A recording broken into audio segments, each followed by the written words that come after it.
Si vous continuez à faire le mal, alors là, vous aurez pour roi un enfant. Donc, en dessous de 40 ans. Là, c'est déjà un signe de malédiction. Félix, bon, je ne voudrais pas entrer dans ce secret-là parce que c'est lui qui avait dit ça, il l'avait nommé ministre. Ouais. Un jour, je pose la question à un militaire qui a fait la guerre des années 60, 61, 62, la guerre de Moulélé. Moulélé était un maïmaï. Moulélé s'est effacé. Et puis les balles ne pouvaient pas le toucher. Mais comment est-il mort? Le militaire me dit ceci. Amis de Kinshasa, bienvenue sur Africa TV Network. À une autre occasion, voici notre troisième numéro avec l'apôtre Moussas. Aujourd'hui, nous allons parler de la malédiction. Alors, en prélude, quand on causait un peu avec lui, il m'a fait savoir les profondeurs de la malédiction d'une nation, surtout eu égard à la loi de père et de mère, la loi initiée par Noël Chanimo d'Invita, portée par Tingui Pouloulou au niveau du Parlement. Mais il se trouve que la loi des limites, des profondeurs, qu'aujourd'hui, l'apôtre va creuser davantage avec des exemples dans le temps, dans la vie. Comment est-ce que moi, par exemple, c'est mon exemple à moi, j'ai dit que si jamais Moïse Katumbi, qui n'est pas 100% congolais, devenait président, c'est une malédiction pour la RDC. Ça, c'est mon questionnement qui a tout son sens par rapport à la malédiction liée à la nation pour les étrangers qui sont à leur tête. Bonjour, apôtre. Bonjour, bien-aimé. Je voudrais que nous puissions parler de la loi Tchani, portée par Tingui Pouloulou au niveau du Parlement congolais, mais jusque-là, elle n'est pas alignée. Les Congolais, beaucoup de gens, selon l'opinion, souhaitent que la loi puisse être alignée pour que finalement, les Congolais soient dirigés par les Congolais des pères et des mères. Alors, quel est votre commentaire de manière générale sur la loi des pères et des mères? Merci pour la question. De manière générale, parce qu'il y a Tchani qui a invoqué cette loi, il faudrait que ce soit un peuple, une nation, une terre et un roi. Ils sont liés, le peuple, la terre, la nation et le roi. Ils sont liés, surtout que le roi est l'émanation du peuple, c'est le premier citoyen, c'est l'incarnation, puisque nous parlons de la Bible, c'est l'incarnation. Et même quand David prenait le pouvoir, Israël est allé voir David et disait, nous sommes tes os et ta chair. Or, un peuple qui s'adresse à un roi et lui dit, nous sommes tes os et ta chair. Donc, le roi, c'est l'homme et la population représente la femme. Le roi représente Dieu assis sur le trône et le souverain et le prophète représente Dieu en train de parler. Donc, Dieu parle, qui ne prophétiserait? Le roi est assis. C'est ainsi que même en Israël, c'est d'abord le roi, le prophète vient après et le sacrificateur en troisième position. Donc, le roi, c'est la représentation même de Dieu. C'est pourquoi la parole dit que lorsque tu vas entrer à Canaan, tu vas mettre sur toi un de tes propres frères. Qu'il soit ton frère avec toi. Parce que c'était Dieu qui était roi invisible en Israël. Et comme il est le Dieu d'Israël, ainsi Israël a voulu qu'il y ait un roi, un homme physique à la tête. Et Dieu a accepté leur proposition. Il a nommé Saoul comme premier roi. Et Samuel a fait voir tout ce que le roi pouvait faire, notamment les impôts, et s'occuper du temporel. Et les prophètes s'occupaient du spirituel. Ce sont des domaines complètement séparés depuis qu'il y a eu le premier roi après Saoul. Le travail de l'Église, c'est de soutenir le roi jusque dans la nouvelle alliance et de prier pour le roi. L'Église ne peut pas s'élever contre, n'est-ce pas, le roi.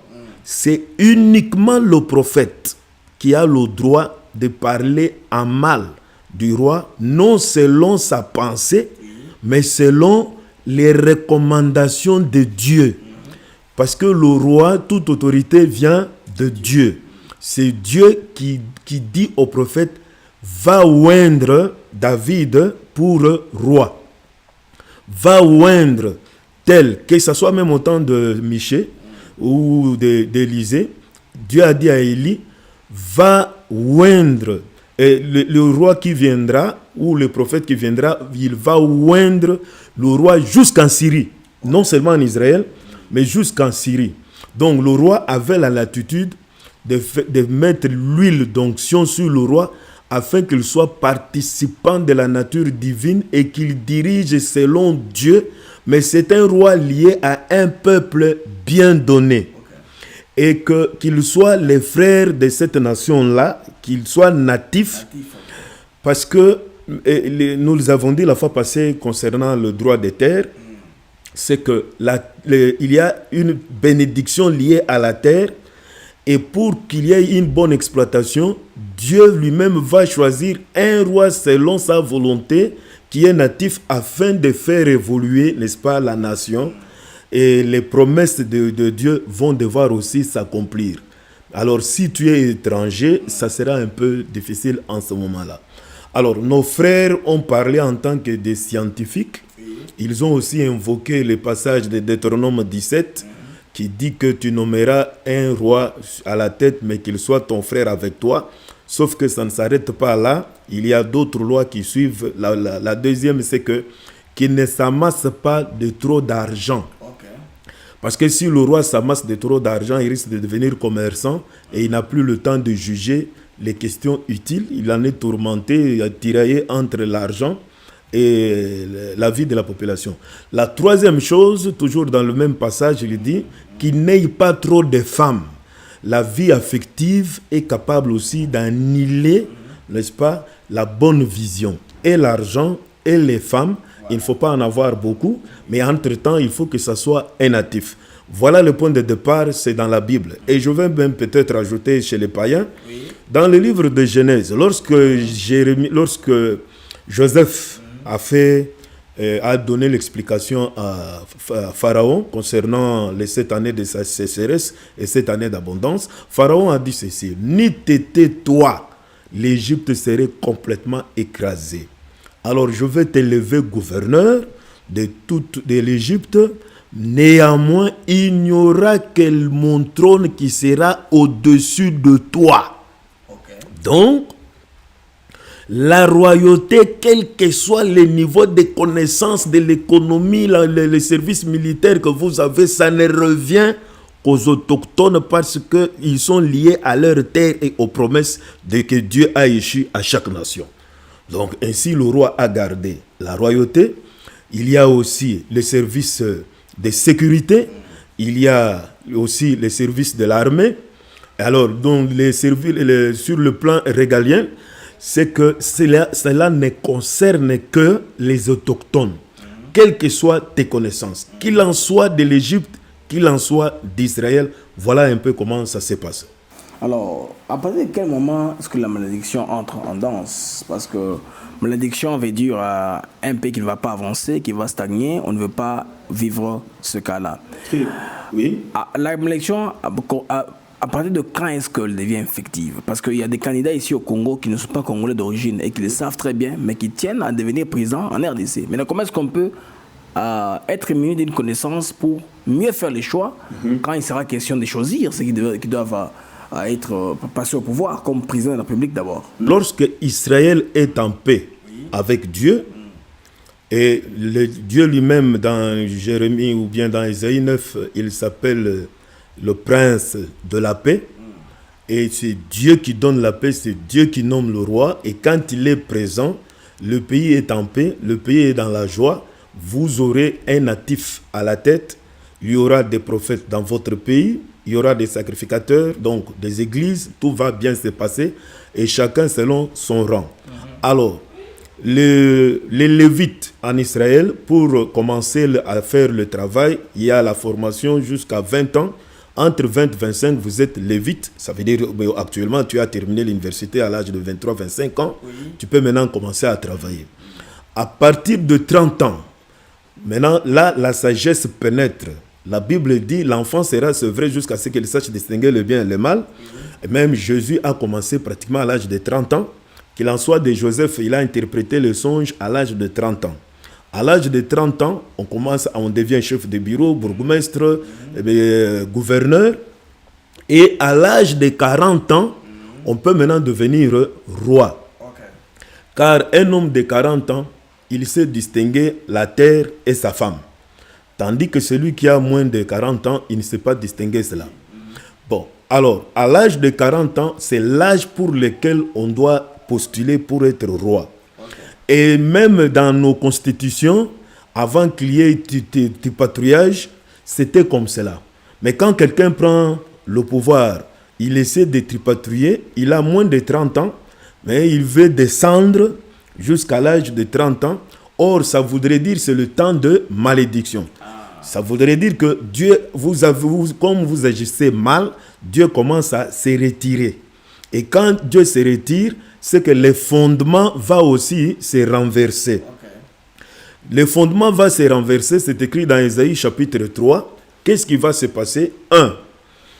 Vous aurez un roi ou un président qui a pour parent, n'est-ce pas, d'un côté, il est congolais, et de l'autre côté, il est étranger. Donc, du côté de sa mère, sa mère est étrangère et son père est congolais. Ça, c'est le début de la malédiction. Comme dans la Bible, il y a Absalom qui avait la mère étrangère. Et lorsqu'il y avait problème entre Salomon et David, Salomon a fui au pays de sa mère et c'est à partir de là qu'il a fait la conspiration. Et Roboam, qui est le fils de Salomon, si vous regardez dans les films de Salomon, vous verrez que les anciens s'étaient levés contre Salomon parce qu'il avait nommé Roboam. Puisque selon la loi, il fallait que ce soit un natif de père et de mère. Mais si le père lui-même a fait déjà des erreurs, ces erreurs vont se répercuter dans des générations suivantes. Ça, c'est le premier point, le premier palier. Deuxième palier, si vous continuez à faire le mal, alors là, vous aurez pour roi un enfant. Donc, en dessous de 40 ans. Là, c'est déjà un signe de malédiction. Et la Bible dit dans Ecclésiaste que malheur à toi, pays dont le roi est un enfant. En dessous de 40 ans, on n'a pas tout maîtrisé. Vous remarquerez que même David, après avoir tué Goliath, il n'a pas pris tout de suite le pouvoir. Il fallait compléter ce vide-là de connaissances en commençant à courir ça et là pour avoir une bonne formation. Ce n'est qu'à l'âge de 37 ans, donc à l'âge de 30 ans qu'il était devenu roi, mais à Hébron, juste une petite partie des terres en Juda. Et à l'âge de 37 ans, c'est alors qu'il a pris Israël tout entier. Il n'avait pas encore 40, mais il s'est approché de 40 ans. Donc, l'enfant va diriger. Il y aura l'autre conséquence, si un enfant prend le pouvoir, les femmes vont prendre l'économie. Ainsi, vous remarquerez que depuis déjà le temps de Mobutu, lui aussi qui avait pris le pouvoir en dessous de 40 ans, pratiquement 30 ans, les mamans disent boyebi ke ba papa basala kalisusu misala te bisonde to simba sikoyo misala. Bon, alors c'est déjà un signe de malédiction. Donc que tu le veuilles ou pas, l'économie sera dans les mains de la maman parce qu'il y a de ces commerces que toi tu ne peux pas faire. Toi tu ne vas pas vendre les braises, tu ne vas pas vendre les arachides, mais elle peut vendre ça et nourrir toute sa maison et éduquer les enfants. Tandis que le pauvre fonctionnaire va attendre du mois au mois, comme d'ailleurs, d'ici la rentrée scolaire, on est en train de vouloir repousser. Pourquoi? Parce qu'ils ne sont pas payés. Mais dans l'entretemps, tout enseignant qui n'a pas une femme qui se débrouille là, alors ça va devenir pire. Là, c'est le deuxième palier. Le troisième palier, lorsque vous continuez dans le mal, alors Israël va aller en déportation à Babylone. C'est le roi de Babylone qui va nommer un roi en Israël. Il va imposer votre propre frère, qu'il soit étranger, que ce soit qui que ce soit, mais au moins la nomination vient de Babylone. Alors, dans le système où l'Occidentaux nous dicte un dirigeant à venir au pouvoir, où les faisant par pays interposés sont des malédictions. Parce que j'ai aussi l'impression que dans le temps, vous vous rappelez, le Rwanda et le Burundi, c'était Mobutu ce temps-là qui était l'homme le plus puissant, qui travaillait au glacier, qui changeait presque le gouvernement qui était là-bas. C'est pourquoi ce pays-là était instable. Aujourd'hui, il y a eu une tendance aussi où un dirigeant est choisi de l'étranger, c'est une malédiction. C'est une malédiction, une grande malédiction. Parce que la parole dit ceci, puisque nous avons pour support la Bible. Dieu dit, il s'adresse à Israël, vous nommez des rois sans mon consentement. La nomination du roi vient de la part de Dieu. On l'appelle Dieu d'Israël. Il a donné Israël la terre à un peuple appelé Israël, et c'est sa terre, c'est pourquoi on payait la dîme. Donc c'est sa propre terre, c'est son peuple et c'est sa terre. Cette terre appartenait aux Cananéens, il les avait chassés à cause de la malédiction, les péchés qui sont en train de se commettre en Europe actuellement, l'homosexualité, le lesbiennage, c'est à cause de ces péchés-là qu'il avait désapproprié Jébusiens, Cananéens, Éphésiens, Girgasiens, pour donner à un autre peuple appelé les Hébreux. Ils sont étrangers sur la terre, elle appartient à Dieu, et c'est Dieu qui nomme le roi en passant par les prophètes, par les songes, par les visions. Et si vous nommez selon vous, il va aussi le faire partir selon lui, parce que l'impérium appartient à Dieu. C'est pourquoi vous verrez qu'en Israël, lorsque Dieu a déjà parlé, on ne peut pas faire autrement. Et en passant, je vais vous faire voir que il n'y a pas de recours. Aucun président, même dans notre pays, ne s'est retrouvé président sans qu'il ait été informé d'avance qu'il sera président. Même Joseph Kabila savait qu'il sera président par Francis Kalombo. C'est pourquoi vous avez vu Francis Kalombo être à ses côtés. Il lui avait dit pendant qu'il était général que toi tu seras président. Il dit comme une prophétie, ou soit c'est un homme qui fait une déclaration hasardeuse? Non, ils ne se connaissaient pas, ils se sont rencontrés, je me rappelle bien, c'était à l'aéroport. Oui, je l'ai dit la fois passée. Diangenda a dit à Mobutu en 58, tu seras président. Kasavubu, vous le savez. Et puis Laurent Désiré Kabila, il avait déjà l'information pendant qu'il venait et qu'il a vu la facilité avec laquelle il était en train de gagner, de prendre le terrain.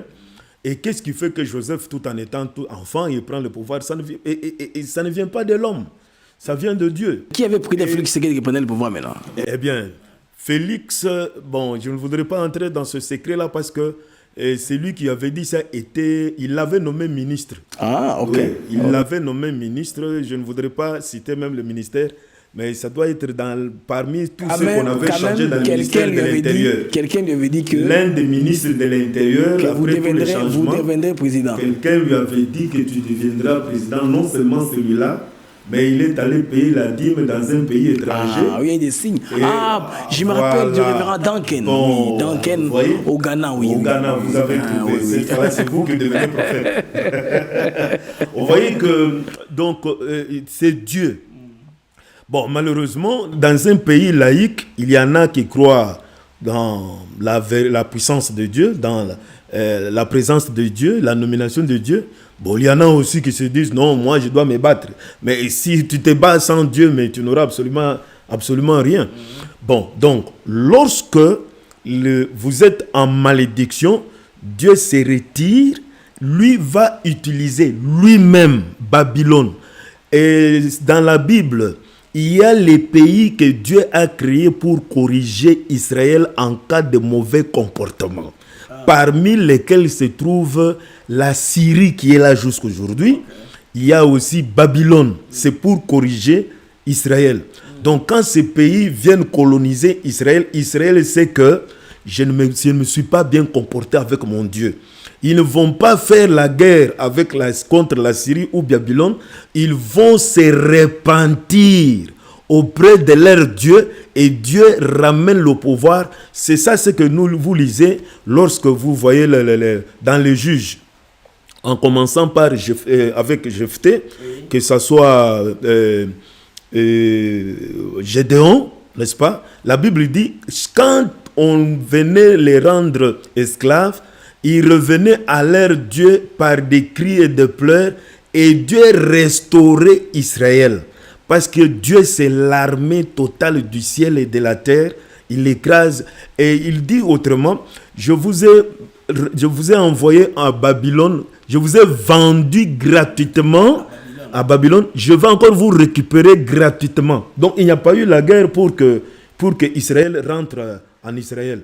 Et d'ailleurs, le Cyrus, qui est un étranger, il a dit, votre Dieu m'est apparu, il m'a dit qu'il est de son peuple, qu'il aille rebâtir le temple là où il se trouvait en Israël. Donc si vous vous appuyez sur Dieu, mais l'armée vient seulement accompagner, accomplir ce que Dieu a déjà, n'est-ce pas, canalisé. Alors, la RDC est-elle sous la coupe de la malédiction? Bon, d'après l'analyse que nous venons de faire, n'est-ce pas, vous comprenez que bon, la RDC jusque-là est encore sous l'emprise de la malédiction. Regardez un peu quand il y a un problème au pays, jusqu'au même au niveau des églises, on va écrire la lettre à la MONUSCO, on va écrire la lettre, on envoie en France, on envoie en Belgique, jusqu'aux États-Unis. Voici ce que le président fait. Bon, mais quand il y a élection en France, on ne demande pas notre avis. Quand il y a élection aux États-Unis, on ne demande pas notre avis. Nous sommes là pour constater. Mais quand il y a élection en Afrique, et précisément chez nous, donc nous devons toujours recourir. Bon, à l'Est, n'est-ce pas, il y a un problème avec la MONUSCO. L'Est est en train de se lever contre la MONUSCO. Il y a eu même mort d'homme. Bon, mais pourquoi? C'est parce que c'est le temps que Dieu veut restaurer l'Afrique et notamment le Congo. Mais il y a toujours ceux qui sont, ceux qui gardent un peu cette manière de vivre selon les étrangers. Donc ils ne changent pas d'avis, ils restent comme cela. Mais pourtant, quand il y a un temps pour toutes choses, maintenant c'est le temps pour lequel les Congolais doivent se ressaisir et se choisir eux-mêmes leur chef, se choisir eux-mêmes leurs dirigeants. C'est pourquoi vous avez constaté la loi sortie de la bouche de Tchani. Il faut que cette fois-ci, ça soit un roi de père et de mère qui va régner. Depuis les années 60, même avant 60, il n'y a personne qui a déclaré cela. Mais celui qui avait peut-être dit ça autrement, c'est Simon Kimbangu, qui avait fait voir que l'Europe sera, le blanc sera noir, le noir sera le blanc. Comme pour dire, la gestion telle qu'elle se passe en Europe, c'est comme cela qu'elle va se passer en Afrique et la donne va devoir changer. Maintenant, ce changement commence par la prise de conscience de ce que vous êtes, de votre culture, de votre nature, de vos noms. Et vous savez qu'il y en a qui se fâchent quand vous l'appelez par son nom propre. Il se fâche. Il faut l'appeler Joseph. Il faut appeler. Il renie son identité. Il est même très fâché. Or, les Chinois n'a que son nom propre.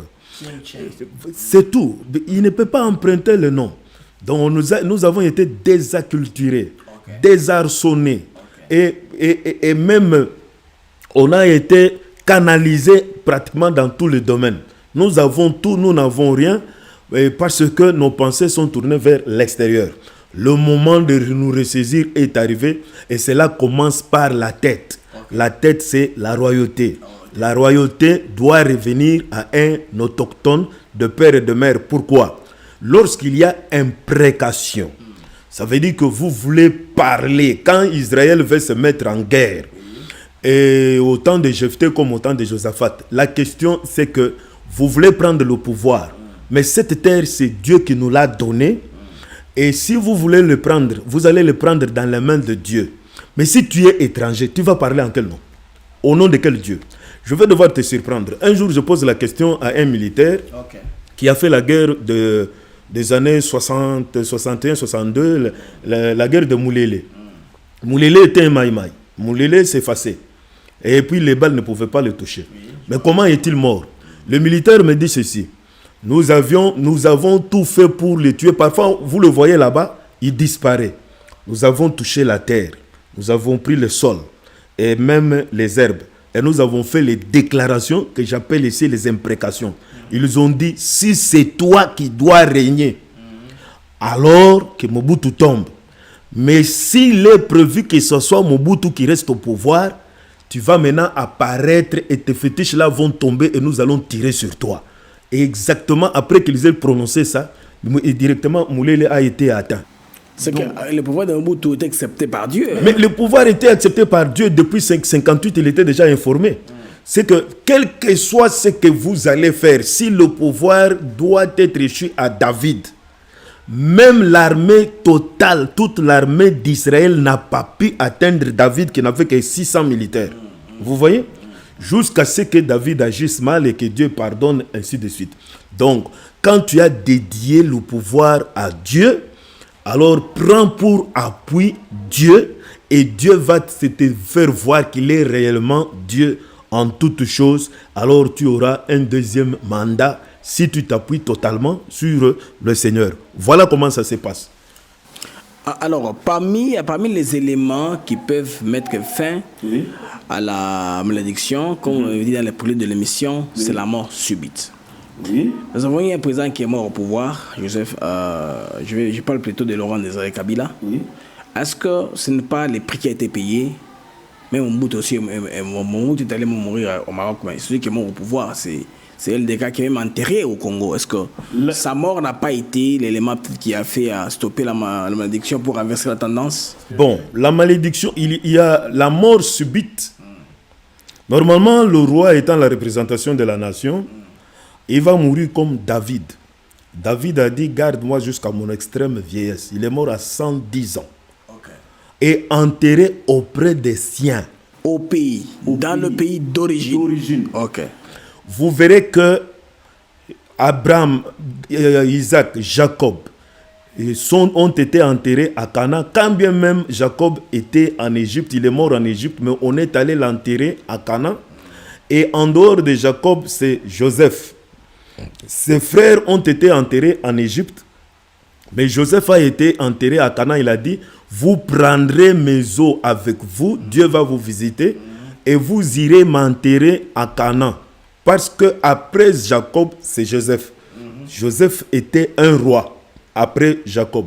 Et le roi doit être enterré au pays natal.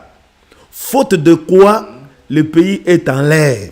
C'est une malédiction. Ça se trouve dans les livres de Samuel, je crois, 23.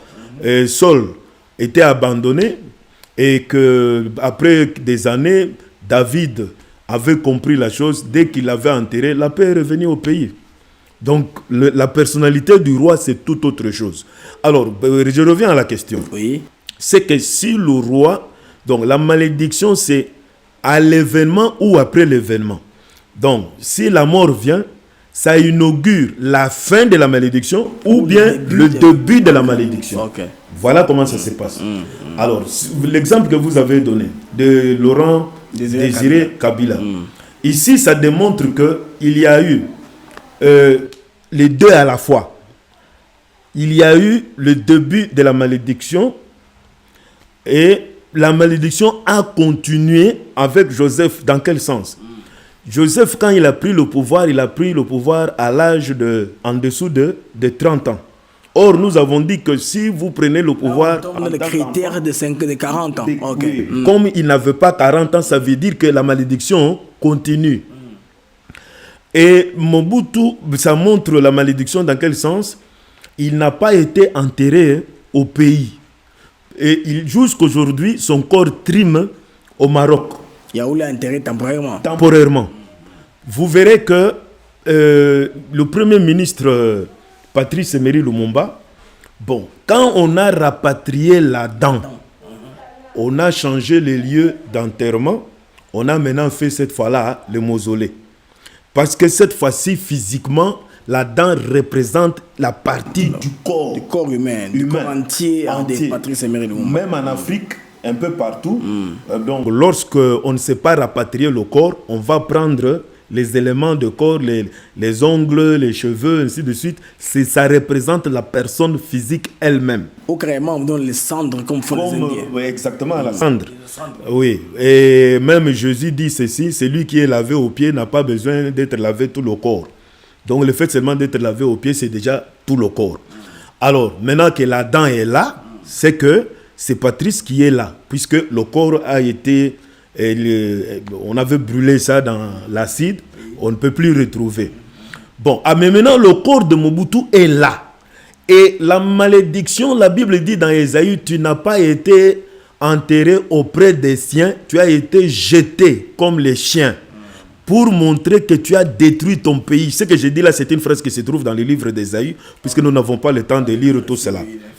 Bon, maintenant que nous reconnaissons cette malédiction, c'est à nous maintenant aussi de chercher comment apaiser la colère de Dieu par des événements. Nous devons normalement prier, demander pardon à Dieu, et nous devons rapatrier le corps, le ramener à Guado dans les sépulcres que lui-même s'était créé.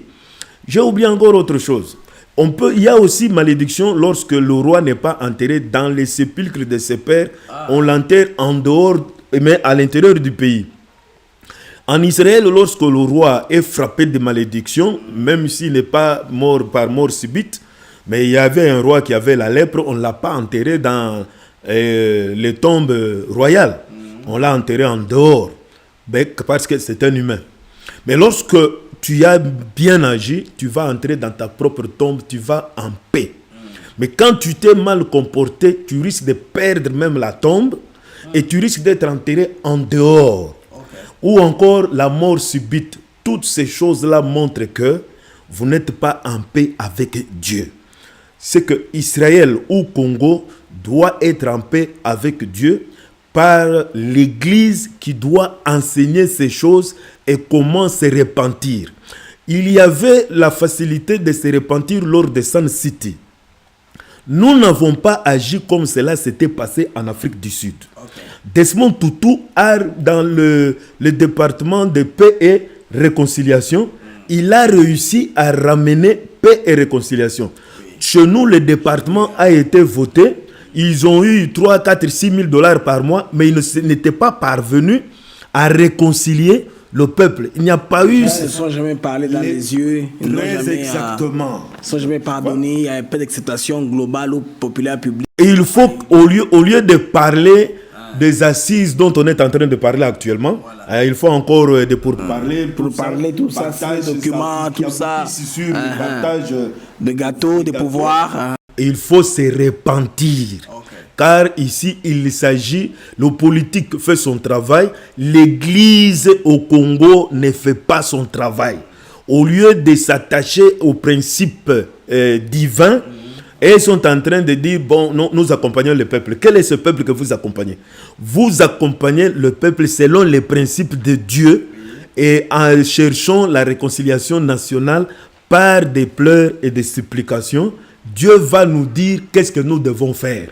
Et c'est ce que nous allons faire en ce moment-là, que d'écrire des lettres aux États-Unis, par-ci, par-là, MONUSCO, ça n'amènera jamais la paix et la joie. Même les candidats là que vous cherchez, il ne pourra jamais changer quelque chose tant que Dieu n'est pas avec lui. Apôtre, depuis que je viens à Kinshasa, je viens de marquer une série de réunions de prière massives dans un grand stade. C'est plus de 10 000 personnes. Actuellement, il y a celui de témoins de Jéhovah qui vient d'avoir lieu. J'ai vu Kabunyo Alessa, j'ai vu... les hommes de Dieu, d'église, se réunissent dans la salle, le chef de l'État, il y a aussi les gens de l'Union sacrée, les gens sont en train de prier. Mais tout cela, est-ce que ne peut pas aider à renverser la tendance de la malédiction, à part les rapatriements du corps de Mobutu qui a été tard encore, parce que le gouvernement doit s'organiser, parler avec la famille, s'entendre pour rapatrier le corps de Mobutu à Guado. Mais avant les rapatriements du corps d'abord, ce que nos amis font dans le stade, n'est-il pas... Là, je vais devoir te surprendre dans la réponse. On fait la volonté de Dieu. On ne fait pas... On fait la volonté de Dieu selon que Dieu t'a appelé à réaliser. Et non, tu as lu que Daniel avait prié pour la nation et la paix était arrivée. Non. Quand Dieu cherche un homme, lui-même nomme la personne qui doit faire cela. C'est à partir de cet homme-là que la paix va revenir parce que c'est Dieu lui-même qui a demandé à la personne de le faire. Donc, mais c'est pourquoi je donne un exemple biblique très simple. La Bible dit que tout celui qui croira, qui sera baptisé, sera sauvé. Voici ce qui arrivera à ceux qui croiront en mon nom.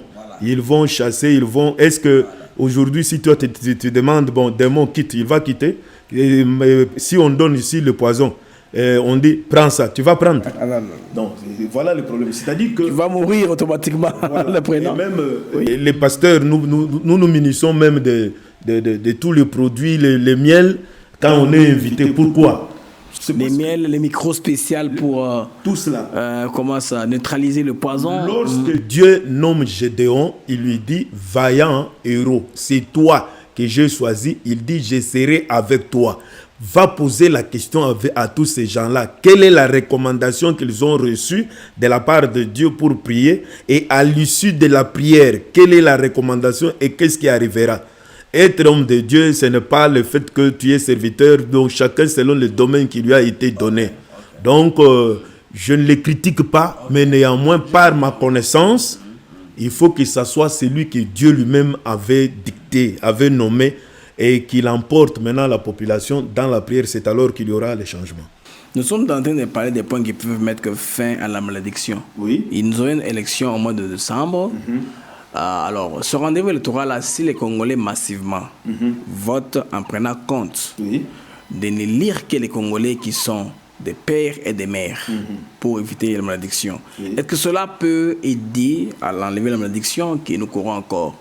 Si mon peuple sur qui mon nom est invoqué prie, s'humilie, cherche ma face et s'il abandonne ses mauvaises voies, ça c'est ça l'élément qui n'a pas été donné par le chef lorsqu'il parlait au stade, n'est-ce pas? Donc, s'il ne suit pas les mauvaises voies, c'est ainsi que dans le discours programme, j'ai dit que lui, c'est le déboulonnage pour ramener la justice.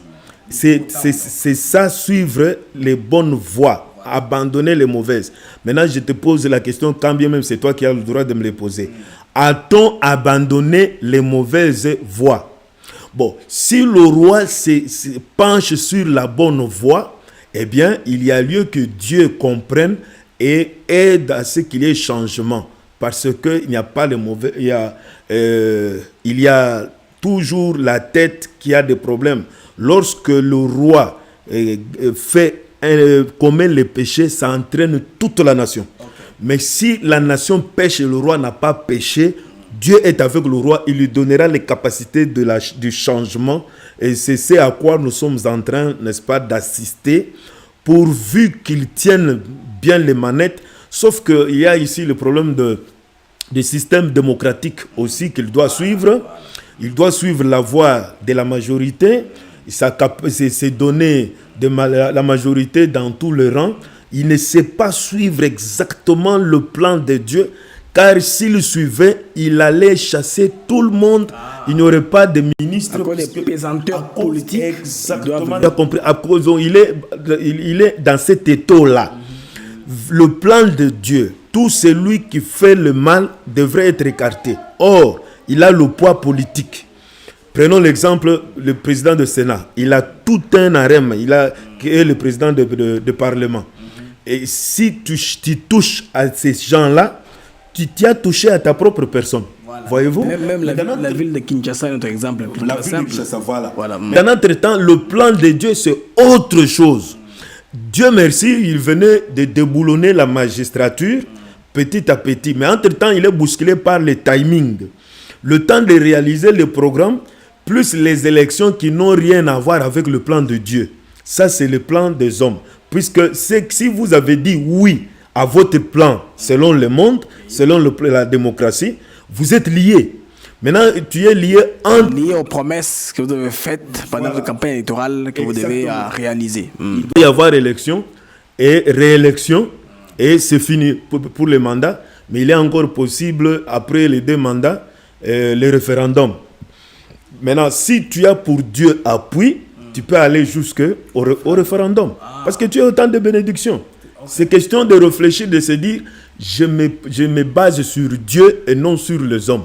Tout en sachant que les hommes, eh bien, ils pèsent dans la balance, mais l'Esprit de Dieu est capable de les retenir, les canaliser. Sauf que c'est difficile pour que l'homme puisse demeurer totalement dans cette voie-là. Voilà un peu ce que je peux dire. Là, nous sommes en train de parler de la malédiction pour notre pays, la bénédiction aussi. Ce qui était important, il fallait expliquer aux uns aux autres pour que nous puissions comprendre comment les choses avancent sur ce plan-là. Les Congolais ont de multiples questions. J'ai préféré un peu aller dans ce sens-là, apôtre Moussa. Alors, nous avons parlé de Laurent Désiré Kabila, de Lumumba, aussi de Félix Tshisekedi. Comment est-ce que vous entrevoyez les choses selon votre intuition ou votre, je sais pas moi, votre causerie avec Dieu? Je ne vais pas entrer dans des révélations. Merci bien. Mais comment vous entrevoyez les choses passer l'étape de décembre? Comment est-ce que les choses vont aller? Je l'ai toujours dit. Vous voyez une tempête ou une accalmie? J'ai toujours dit que de même que Étienne Tshisekedi a été rapatrié et qu'avant le rapatriement, Maman Marthe a lancé les cris partout pour que l'on puisse rapatrier le corps afin qu'elle puisse vivre sa vie. Il en est de même pour Mobutu, et qui doit aussi être rapatrié pendant la période du règne de Tshisekedi fils, car son père même a travaillé pendant longtemps avec Mobutu, et savoir que le roi, c'est la représentation de la population. Et si l'on rapatriait d'abord ces corps, c'est déjà quelque chose de bien, puisque la Bible dit que ça va aussi donner la paix. Ce n'est pas moi qui le dis, c'est la Bible. Et en plus de cela, la deuxième condition, il est entouré certainement de prophètes. C'est bien. Être entouré, c'est une chose. Mais appliquer ce qui est demandé, c'est ça qui est plus important. Et savoir que la voix de Dieu prime sur la voix des hommes. Bon, il connaît, il sait tout ce qu'on lui a toujours dit, et c'est à lui d'en prendre garde, de marcher selon les principes de Dieu pour avoir dédié le pays à Dieu.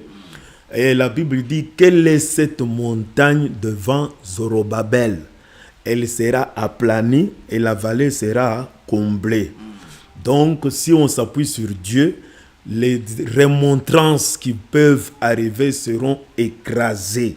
Et comme le peuple est en train de prendre conscience petit à petit, nous avions voulu faire comprendre que il n'est pas question de dire tout simplement de père et de mère, mais de savoir si vous êtes propre devant Dieu, afin que Dieu accepte de vous donner exactement le roi selon sa pensée. Ça veut dire que de père et de mère. Mais si nous nous comportons mal, ça ne dépend pas de nous. Même quand nous voulons de père et de mère, un étranger va régner. C'est comme ça selon les Écritures telles que nous venons de les démontrer tout à l'heure. Et d'ici là, après la première émission, n'est-ce pas, j'ai été visité par une équipe de serviteurs qui m'ont demandé d'assister à des prières qui vont se passer à Goma. Parce que Goma ne comprend pas, l'Est ne comprend pas comment ils se sentent en guerre. Tandis que de l'autre côté, à l'Ouest, nous sommes dans des fêtes et des calculs, n'est-ce pas, des élections. Et ils sont en guerre avec la MONUSCO, ils sont en guerre avec Kagame, ils sont en guerre avec les impérialistes, parce qu'ils cherchent que l'ordre se rétablisse. Ainsi, les serviteurs de l'Est se préparent pour déclencher de véritables prières. Comme il y a souffrance là-bas, leurs prières seront entendues et nous ferons partie de la délégation. Je crois qu'au retour, nous ferons maintenant cette fois-là les émissions concernant la fin de l'année. Que Dieu garde Israël et Congo, que Dieu entende les cris des gens de l'Est dans leurs prières, dans leurs souffrances, et que la consolation vienne à la fin de l'année et surtout l'année prochaine. Merci beaucoup, apôtre Moussas. Les amis, ça n'est fini pour aujourd'hui. C'était pour moi un plaisir et une joie de boucler cette première série d'émissions avec l'apôtre Moussas depuis Kinshasa. Nous ne manquerons jamais, dès que l'opportunité se présente encore, de le recevoir, de l'entendre, de le faire parler, de le faire intervenir. Même au téléphone, des États-Unis, on peut toujours l'appeler. Il y a tous des moyens, on peut toujours s'arranger. Car c'est un homme qui nous explique très bien les oracles de Dieu, qui nous aide à comprendre les fonctions de notre société. Il n'y a pas que les historiens qui nous apprennent les passés pour comprendre comprendre le présent en vue de projeter l'avenir. Il y a aussi les hommes de Dieu qui sont aussi scientifiques, qui doivent nous éclairer en nous donnant la lumière, hein, qui nous aident à avancer dans nos raisonnements, qui vont aider notre pensée à être dans une direction ou dans une autre, à révolutionner nos mentalités, tout ça, pour que nous puissions aboutir à bon port demain. D'ici vous, portez-vous bien et à la prochaine. Au revoir.